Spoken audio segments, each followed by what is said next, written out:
What's up, everyone? All right, so here we are finishing the end of February. This will go down as my worst month in over 3 years of trading.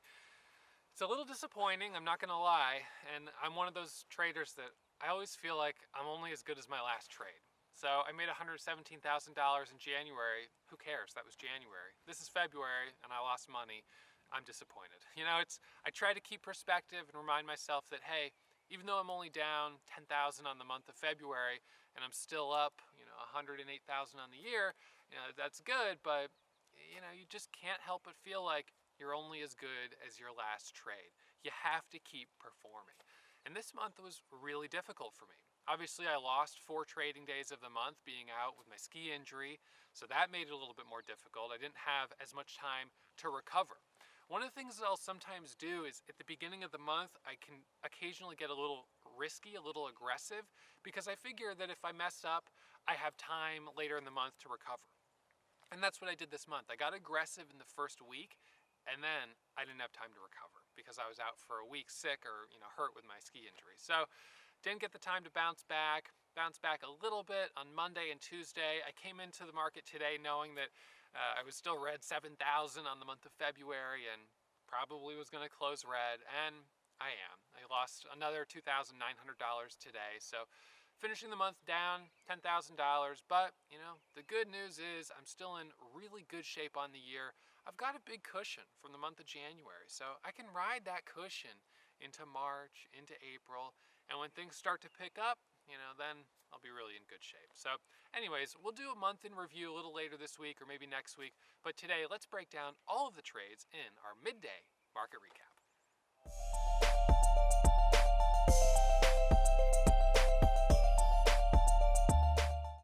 What's up, everyone? All right, so we're going to break down the trades from today in our midday market recap. You know what? I am just so excited to flip this calendar to March. I just want to put February behind me because it's just not been a good month for me. It's been the worst month I've had since, it's been at least 3 years since I've had a $10,000 red month. So that's disappointing, but one of the things that I, like any trader, deal with is that feeling of only being as good as your last trade. And, it's like I was joking earlier, with sports and stuff like that. Sports are so much you're only as good as your last season. Tom Brady, he's good, he's doing great, but, missing that catch in the Super Bowl, people don't like to see that, and he does that a couple more times, and next thing you know, people are saying, oh, it's time for him to retire, blah blah blah. So you're always feeling that pressure to deliver. Now, here's one of the things that I try to do to compensate for that. As much of the gains as I can, as much of my profits that I make trading, I take and then I reinvest into the market in mutual funds. So like last month, I've been saving up some cash for a while because I was telling you guys how I was concerned that the S&P 500 was really extended, and I didn't feel comfortable really adding more into it. I had taken some of my money and moved it from mutual funds into bonds, and so when we had this drop right here, we had this drop from 288 down here. I added 200 grand into the market right down here on the 15th or 14th. And, now I feel a little bit more comfortable riding that back up with kind of a new stop on those, that money down here at the low.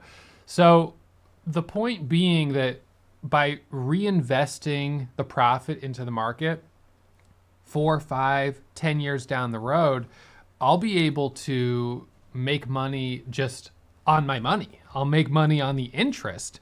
So if I do have a bad month of trading, there's no longer so much pressure for that performance, right? You start to get to a point where, geez, you might actually be making more on interest than you're making actually trading. So last year I made $335,000 in my small account, $380,000 total in my 2 accounts, $400,000, 5% interest on a $2 million account, $3 million account, it's starting to make a dent in that, that P&L, that end of year profit. So that's kind of my goal, is to move in the direction in these early years of my career, 7th year, 8th year now, where I'm putting as much of my profits away. So if I do get to a point where I just feel like I'm not trading as well as I used to for whatever reason, then I can depend on living off of dividends. And so I encourage you guys to kind of think of it the same way, as building these revenue streams. Right now, an active revenue stream is trading every single day, right? It's active, it's earned. You've got to get out there and you've got to earn it, but you can take some of that and put it away. So for me, like, I own 2 rental properties, and those are passive revenue streams. I've got to do a little bit of work, a little bit of maintenance, stuff like that, but the revenue is coming in. And so that starts to take the pressure off. And then when you do have a month where, oh geez, you lost $10,000 day trading, it's like, well, okay, but that's offset by the gains from the rentals and the gains from long-term investments and dividends and stuff like that. So then the pressure comes down, it's less stress, and it's easier to bounce back when you're not putting as much pressure on yourself. So, one of the things we talk about in the classes is, really trying to get you guys to embrace that mentality of you're here to create financial independence for yourselves. And yes, day trading is one means to that end, but you can simultaneously start working on multiple means, whether it's rental properties or making a plan for one, or it's putting money into long-term investments so you can live off the dividends in 10 years. It's having that kind of long-term, marathon view.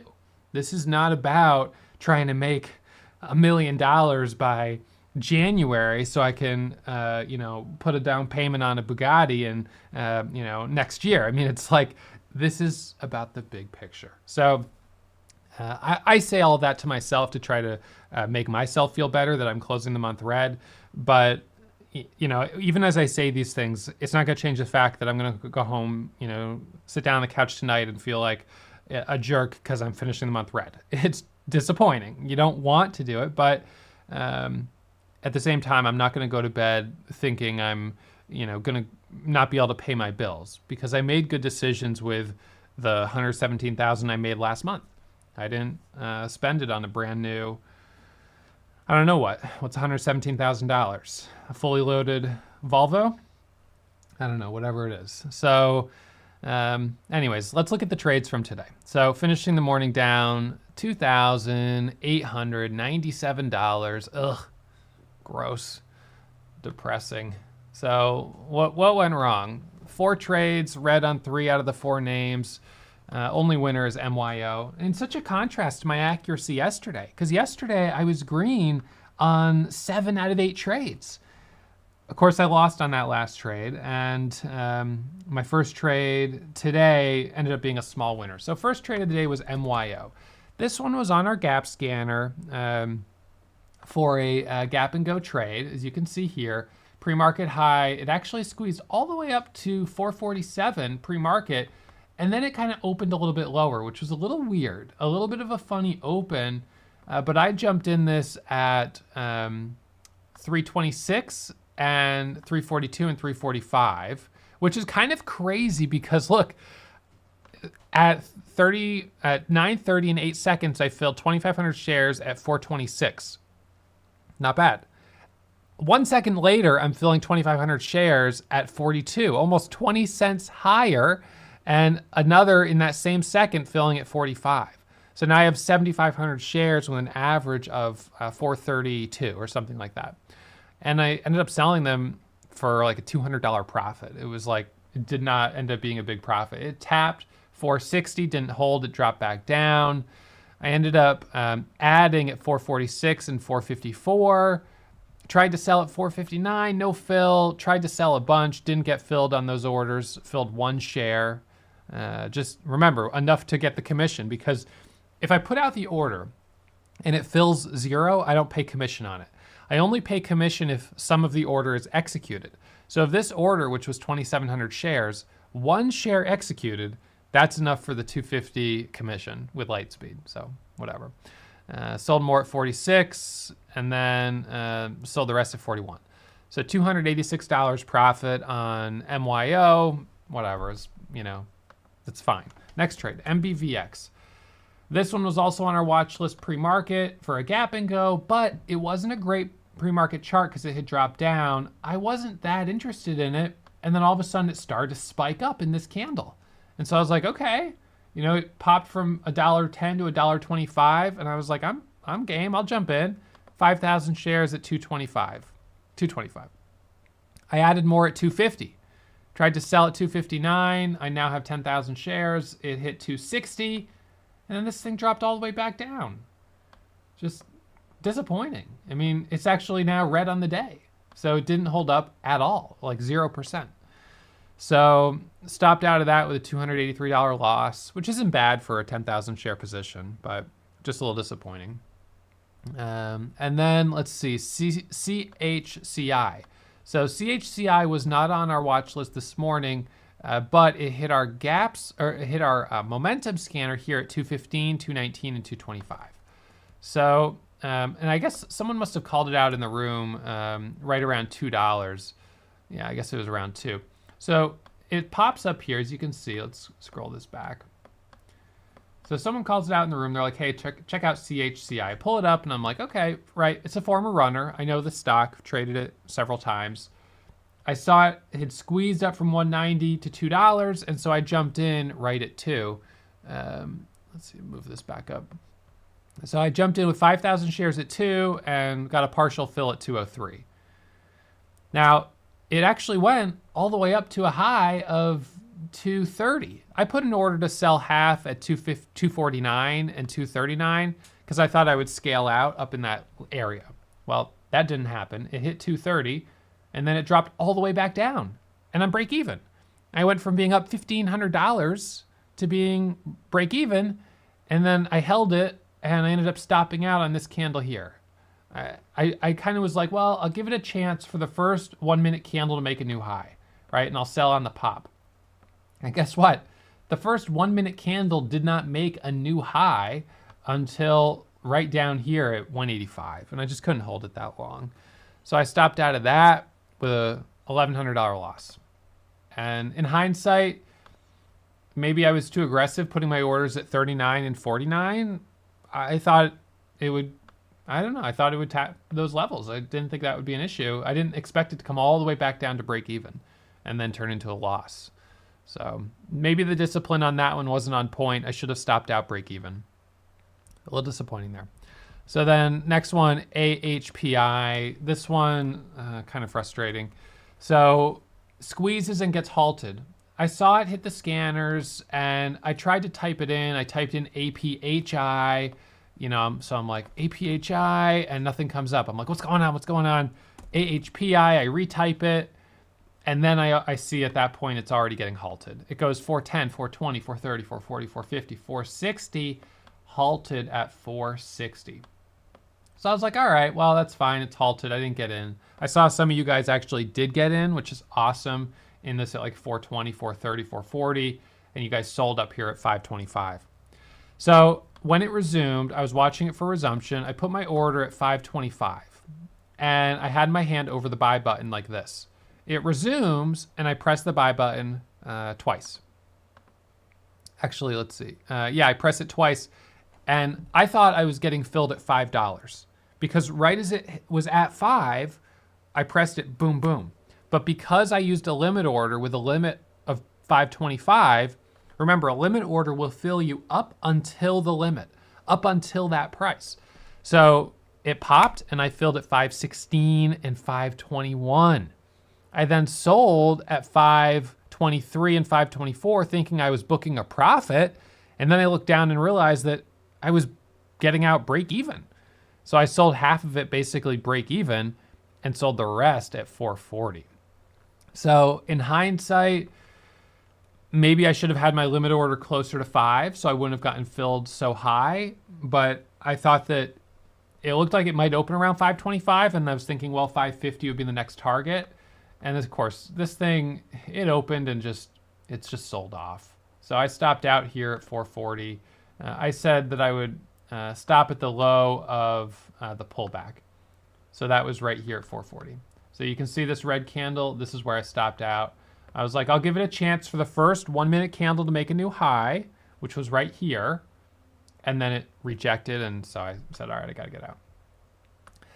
And so that was a $1,700 loss. So, that does it for me because that's 3 losers in a row. Losing on MBVX, MYO, and, losing on APHI, CHCI, and MBVX. So 3 losses in a row. I throw in the towel. Being down $2,800, grand scheme of things, isn't that big of a deal. Obviously, I'd rather be green, but it's not a big loss. I just have to know when to walk away and not let myself get to a point where I'm trading out of frustration. That's the last thing I want to do. I don't want to be frustrated. That's just going to make me, a impulsive and emotional trader. So learning to step away when things aren't going the right way is very important. And today I did it. So stepped away, down $2,800. Closing the month of February down $10,000. It's disappointing. My profit trifecta for the month, I haven't reviewed it yet. I'll import all of my trades probably tomorrow once they're all said and done. Looks like my average winners are only about 12 cents per share, and my average losers are 18 cents per share. So if we go on a per share basis, it's a negative profit loss ratio.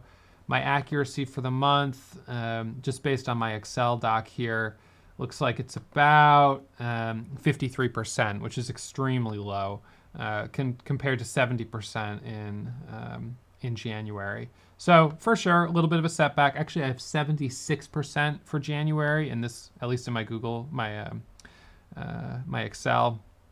I'll log into TraderView and just double check that. Average losers in January were 26 cents per share. They were actually bigger. But my average winners were 20 cents per share. So my average winners were almost double. And, it all comes down to your metrics and your stats. But this month, I just didn't have the metrics of a profitable trader. Had a couple of big wins. Biggest win was a $10,000 day, or $10,000 single trade winner. That was on, let's see, what day was that? That was February 9th. Finished the day with $13,000 in profit.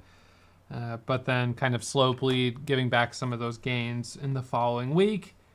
Then I kind of was like, all right, coming to the end of the month, I've got 2 weeks to get myself back into good shape. And then I was out for a week with my ski injury. So didn't really have time to recoup those losses. But that's all right. It's just, again, think of this as the marathon, not the sprint. Big picture, life is good. Green is good. Up over $100,000 on the year as we come into the month of March. So that'll do it for me, and I'll be back at it first thing tomorrow morning, midday or pre-market analysis around 9:15, right around there, and then we'll get into trading at 9:30, and we'll be starting a fresh month, which is exciting. All right, so that's the game plan. I'll see all of you guys back here first thing tomorrow morning. All right, see you guys then. If you're still watching, you must have really enjoyed that video. So why not subscribe and get email alerts anytime I upload new content? Remember, when you subscribe, you become a member of the Warrior Trading family.